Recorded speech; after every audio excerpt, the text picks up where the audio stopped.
नमस्कार दोस्तों स्वागत करते हैं आपके अपने YouTube चैनल फॉर्म फिलअप की नॉलेज में। दोस्तों आज की इस वीडियो में मैं आप लोगों को बताऊंगा कि इनकम सर्टिफिकेट आप लोग घर बैठे कैसे बनाएंगे, यानी कि आय प्रमाण पत्र कैसे बनेगा। दोस्तों ये जो आय प्रमाण पत्र है ये केवल और केवल बिहार स्टेट के लिए है, यानी कि मैं बिहार राज्य में आय प्रमाण पत्र कैसे बनेगा ये वीडियो में मैं आप लोगों को पूरी A to Z, अगर आप वीडियो देखते हैं बिना स्किप किए तो आपको आय प्रमाण पत्र बनाने का पूरा प्रोसेस पता चल जाएगा।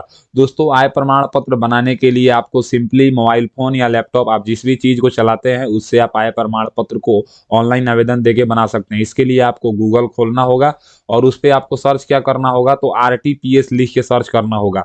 अब जैसे ही आप RTPS लिख के सर्च करेंगे तो आपके सामने यहाँ पे RTPS यहाँ पे सर्विस ऑनलाइन .bihar.gov.in का वेबसाइट आएगा, तो इसके ऊपर आपको क्लिक करना होगा। अब जैसे ही आप सर्विस प्लस पे यानी कि सर्विस बिहार सर्विस पे क्लिक करेंगे ना, तो आपके सामने कुछ इस तरह का इंटरफेस खुलेगा। तो यहाँ पे जो है ना आप देखेंगे तो इधर में आपको ऑनलाइन आवेदन दे दिखेगा, जहाँ पे लोक सेवाओं का अधिकार की सेवाएं दिखेगा।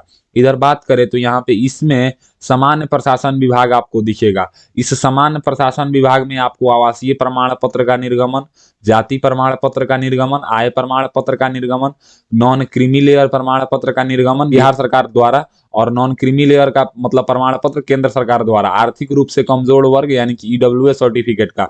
तो आज के इस वीडियो में हम बता रहे हैं आय प्रमाण पत्र का निर्गमन। तो हम आय प्रमाण पत्र के निर्गमन पे क्लिक करेंगे। ये क्लिक करने के बाद हमारे सामने 3 ऑप्शन आएगा। पहला जो ऑप्शन है वो अंचल स्तर का, दूसरा जो है वो अनुमंडल स्तर पे, और तीसरा ऑप्शन जो है वो जिला स्तर पे है। तो देखिए सबसे पहले आपको अंचल स्तर पे सर्टिफिकेट बनाना होगा। अंचल स्तर पे बनाने के बाद ही आप अनुमंडल स्तर या जिला स्तर पे बना पाएंगे। तो अंचल स्तर के लिए हमको क्या करना है ना कि अंचल स्तर पे क्लिक करना होगा। अब जैसे ही हम अंचल स्तर पे क्लिक करेंगे तो हमारे सामने कुछ इस तरह का इंटरफेस खुलेगा, जिसमें आपको जो है ना यहाँ पे आप देखिएगा तो आय प्रमाण पत्र हेतु आवेदन पत्र राजस्व अधिकारी स्तर से, तो इसको हमको फिल करना है। अब इसमें फिल क्या करना है, तो सबसे पहले आप देखिएगा यहाँ पे, तो यहाँ पे आपको अपना जेंडर बताना है कि आप पुरुष हैं कि महिला हैं। अगर पुरुष हैं तो पुरुष में टिक कीजिए, महिला है तो महिला में। ये टिक करने के बाद यहाँ पे अभिवादन आएगा। तो अभिवादन में आपको यहाँ पे कोई अभिवादन नहीं सिलेक्ट करना है, क्योंकि आपके नाम के आगे श्री सुश्री ये सब सही नहीं है। उसके बाद आपको यहाँ पे नेम ऑफ अप्लीकेंट, अपना पूरा नाम इस खंड में लिखना है, इस बॉक्स में। उसके बाद यहाँ पे आवेदक आवेदिका का नाम यहाँ पे हिंदी में लिखना है। फिर यहाँ पे आपको अपने पिताजी का नाम लिखना है इंग्लिश में। फिर यहाँ पे आपको अपने पिताजी का नाम लिखना है हिंदी में। फिर यहाँ पे आपको अपने माँ का नाम लिखना है इंग्लिश में। फिर यहाँ पे आपको अपने माँ का नाम लिखना है हिंदी में। अब बात करें ये नाम लिखने के बाद आपको क्या करना है ना कि यहाँ पे देखिए नेम ऑफ हस्बैंड, ये उसी कैंडिडेट्स को लिखना है ना जो कैंडिडेट्स फीमेल कैंडिडेट्स है और उनकी शादी हो चुकी है। जिनकी शादी हो गई है वहीं अपने हस्बैंड का नाम लिखेंगे। अगर आप एक मेल कैंडिडेट्स हैं तो आप इसको खाली छोड़ देंगे। इसके बाद जो है ना अगर हम बात करें तो देखिए यहाँ पे आवेदक का मोबाइल नंबर, आपको अपना मोबाइल नंबर लिखना है जो कि वैलिड मोबाइल नंबर हो, जिसपे आपका सर्टिफिकेट आ सके, क्योंकि सर्टिफिकेट का मैसेज मोबाइल पे ही आता है। यहाँ पे ईमेल आईडी भी लिखना है। अगर आप ईमेल आईडी यहाँ पे लिख देते हैं अपना ईमेल आईडी, एक वैलिड ईमेल आईडी जो कि आप यूज करते हैं, तो उस पे सर्टिफिकेट का PDF आ जाता है, तो यहाँ पे वो लिख लीजिएगा। अगर ये आप नहीं लिखना चाहें तो आप इसको खाली भी छोड़ सकते हैं, क्योंकि ये स्टार मार्क नहीं है। ये लिखने के बाद आपको क्या करना है ना कि अपना पूरा पता बताना है। अब जैसे पता में कैसे बताना है, सबसे पहले यहाँ पे स्टेट सिलेक्ट करना है। तो बिहार राज्य का ये आय प्रमाण पत्र आवेदन हो रहा है, तो यहाँ पे एक ही ऑप्शन आएगा बिहार, तो यहाँ पे बिहार सिलेक्ट कर लेना है। बिहार सिलेक्ट करने के बाद अब बिहार में 38 जिला है, तो 38 जिला में से आपका घर किस जिला में है वो यहाँ पे आपको जो है ना सिलेक्ट करना है। आप अपने अनुसार सिलेक्ट कीजिएगा, जहाँ पे आपका घर है वो यहाँ पे आप सिलेक्ट कर लीजिएगा जिस जिला में है। अब जिला सिलेक्ट करने के बाद उस जिला में जितने भी अनुमंडल हैं यहाँ पे सब डिवीजन में खुल के आएंगे। अब आपको अनुमंडल बताना है कि उस जिला में आप कौन से अनुमंडल से बिलोंग करते हैं। अनुमंडल सिलेक्ट करने के बाद आपको यहाँ पे प्रखंड सिलेक्ट करना है। इस अनुमंडल में आपका घर किस कौन से प्रखंड में पड़ता है, तो यहाँ पे आपको क्या है ना कि प्रखंड सिलेक्ट करना है। अब जैसे ही आप प्रखंड सिलेक्ट करेंगे तो प्रखंड सिलेक्ट करने के बाद यहाँ पे पूछेगा स्थानीय निकाय का प्रकार, यानी कि जो आपका घर है वो किस जगह पे है। ग्राम पंचायत वो है बोला जाता है, उसको नगर निगम में है या नगर परिषद में है या नगर पंचायत में है। तो मेरा जो घर है वो ग्राम पंचायत में है, तो हम यहाँ पे ग्राम पंचायत सिलेक्ट करेंगे। आप अपने अनुसार देख लीजिएगा कि आपका किस जगह पे है, उसी के अनुसार सिलेक्ट कीजिएगा। अब जैसे ही हम ग्राम पंचायत सिलेक्ट करेंगे ना, तो यहाँ पे बोलेगा कि ग्राम पंचायत का नाम बताइए, इसमें से चूज कीजिए। तो मेरा जो भी ग्राम पंचायत होगा वो इसमें से हमको चूज करने का ऑप्शन आ जाएगा खुल के। हम यहाँ से चूज कर लेंगे। ग्राम पंचायत चूज करने के बाद यहाँ पे बोलेगा कि ग्राम, विलेज या मोहल्ला का नाम लिखिए इंग्लिश में या हिंदी में। फिर यहाँ पे डाकघर का नाम लिखिए हिंदी में या इंग्लिश में। फिर यहाँ पे आपको क्या है ना कि पुलिस स्टेशन, जैसे कि मैंने यहाँ पे अपना डिस्ट्रिक्ट सिलेक्ट किया, अपना अनुमंडल सिलेक्ट किया, अपना प्रखंड सिलेक्ट किया ना, तो उसी के मुताबिक मेरा यहाँ पे पुलिस स्टेशन भी आएगा। अब देखिए पुलिस स्टेशन जो भी यहाँ पे होगा, वो पुलिस स्टेशन आप अपने अनुसार देखिए, बहुत सारा पुलिस स्टेशन आपके जिला में जितने भी पुलिस स्टेशन होंगे ना, वो सब खुल के आएंगे। आप अपना एक पुलिस स्टेशन सिलेक्ट कर लीजिएगा। उसके बाद यहाँ पे आपको अपना पिन कोड नंबर लिखना है, पिन कोड बताना है, यहाँ पे पिन कोड लिख दीजिएगा। अब पिन कोड लिखने के बाद आवेदक का फोटो, यहाँ पे फोटोग्राफ ऑफ अप्लीकेंट, यानी कि अपना फोटो अपलोड करना है। फोटो जो होगा वो 200 केबी से कम का होगा। और मैं बता दूं, आप लोग फोटो वहीं अपलोड कीजिएगा जिस फोटो पे आपने सिग्नेचर कर रखा है। जैसे कि सेल्फ अटेस्टेड फोटो होता है ना, फोटो के ऊपर ही साइन कर लीजिएगा और उसका फोटो क्लिक करके, फोटो का फोटो क्लिक करके और उसको 200 केबी से कम बना के और यहाँ पे आप अपलोड कर लीजिएगा।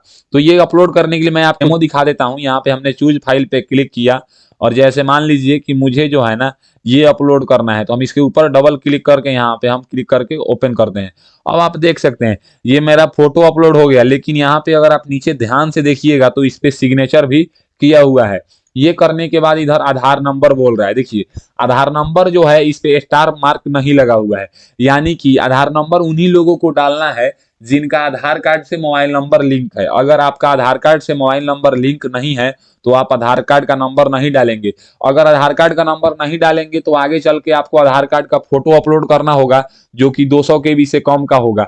ये अपलोड करके आप बना सकते हैं, यानी कि जिनका आधार कार्ड में मोबाइल नंबर रजिस्टर्ड नहीं है वो लोग ना यहाँ पे आधार नंबर डालेंगे, जो लोगों का रजिस्टर्ड है वही लोग डालेंगे। अगर जो लोगों का रजिस्टर्ड है वो भी चाहे कि हम नहीं डालें, आगे आधार कार्ड का फोटो ही अपलोड करें, तो वो फोटो अपलोड कर सकते हैं। ऐसा नहीं है कि आपका फोटो मतलब आधार कार्ड में मोबाइल नंबर ऐड नहीं है तो आप अप्लाई नहीं कर पाएंगे। अब यहाँ पे आपसे पेशा पूछेगा, जैसे देखिए पेशा जो है ना इसमें बहुत सारा ऑप्शन आएगा।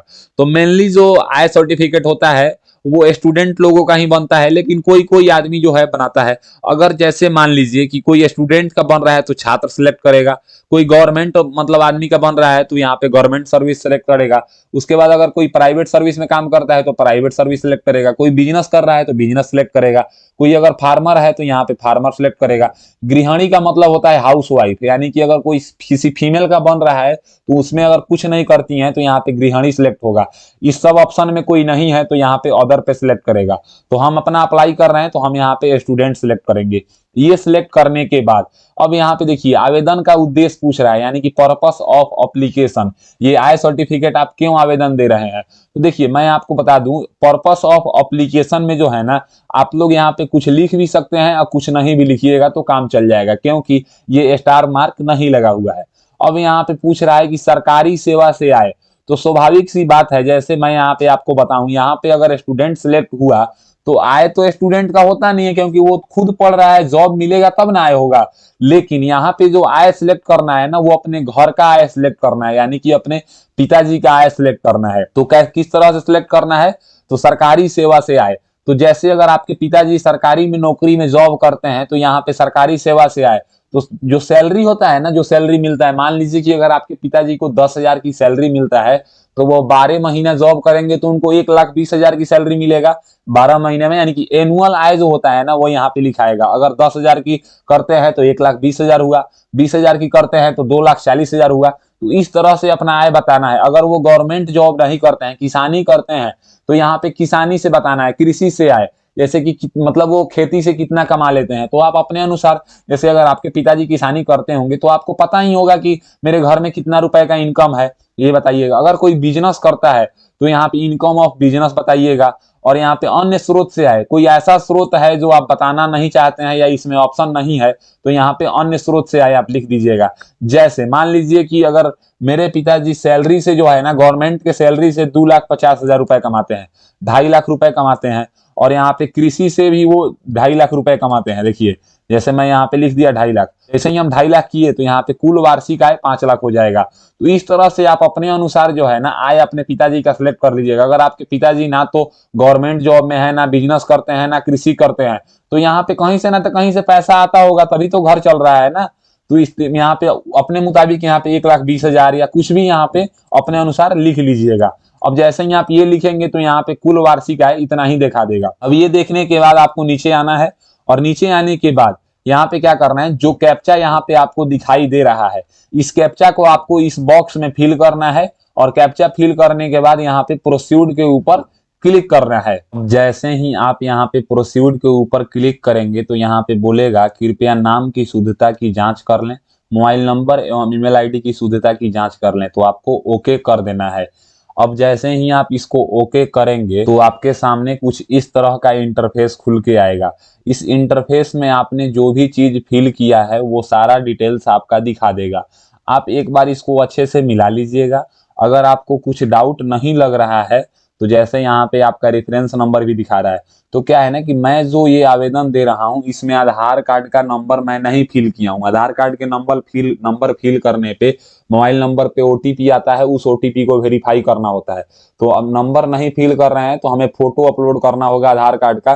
तो हम यहाँ पे अटैच एनेक्सर के ऊपर क्लिक करेंगे। अब जैसे ही हम अटैच एनेक्सर के ऊपर क्लिक करेंगे तो हमारे सामने यहाँ पे दस्तावेज डॉक्यूमेंट्स, तो हम यहाँ पे दस्तावेज का पहचान मतलब एक कोई आईडी यूज करना होगा, जैसे कि मतदाता पहचान पत्र, Aadhaar card, MNREGA job card, driving licence, PAN card, passport, यहाँ पे सर्विस पहचान पत्र और पासबुक, यहाँ पे स्मार्ट कार्ड, स्वास्थ्य बीमा कार्ड, पेंशन दस्तावेज, सरकारी पहचान पत्र। तो इसमें से हम आधार कार्ड यहाँ पे सिलेक्ट करेंगे। अब आधार कार्ड सिलेक्ट करने के बाद हमको आधार कार्ड का फोटो यहाँ पे अपलोड करना है जो कि 200 KB से कम का होगा। तो हम यहाँ पे जो है ना चूज फाइल के ऊपर क्लिक करके और यहाँ पे देखिए ये मेरा आधार कार्ड का फोटो है तो ये अपलोड कर दिए।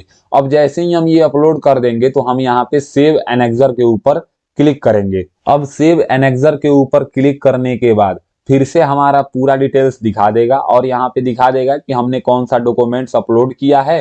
अब यहाँ पे हमको सबमिट और कैंसिल का बटन दिखेगा तो हमको सबमिट के ऊपर क्लिक करना है।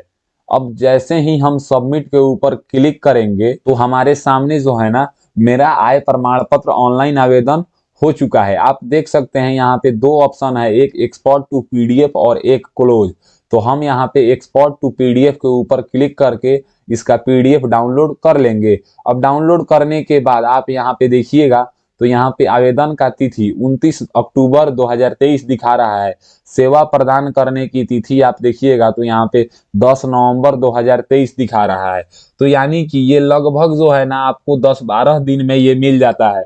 लेकिन आपको अगर जल्दी जरूरत है, 1-2 दिन में जरूरत है, तो ये जो पीडीएफ है जिसको हमने एक्सपोर्ट टू पीडीएफ में करके डाउनलोड किया है इसका आप लोग प्रिंट निकाल लीजिएगा। और प्रिंट निकालने के बाद जो आपके ब्लॉक में आपके पंचायत के कर्मचारी होंगे उनसे सिग्नेचर करवा के, और आरटीपीएस काउंटर, हर ब्लॉक में एक आरटीपीएस काउंटर होता है, आरटीपीएस काउंटर पे आप जमा कर देंगे तो आपको 1 से 2 दिन में ही हाथों हाथ जो है ना वो सर्टिफिकेट बन के मिल जाएगा। तो आई होप आज की इस वीडियो में आपको पता चल गया होगा कि बिहार का आय प्रमाण पत्र कैसे बनता है। अगर मेरी दी हुई जानकारी आपको पसंद आता है तो मेरे वीडियो को लाइक कीजिए एंड ऐसे ही इंफॉर्मेटिव वीडियो के लिए मेरे चैनल को सब्सक्राइब कीजिए। आज के लिए बस इतना ही, मैं आपसे विदा लेना चाहूंगा। तब तक आप लोग देखते रहिए मेरा यूट्यूब चैनल फॉर्म फिलअप की नॉलेज। अगर इसके अलावा भी आपको कोई डाउट है तो आप लोग कमेंट कीजिए, मैं उस कमेंट का रिप्लाई जरूर दूंगा। जय हिंद, जय भारत।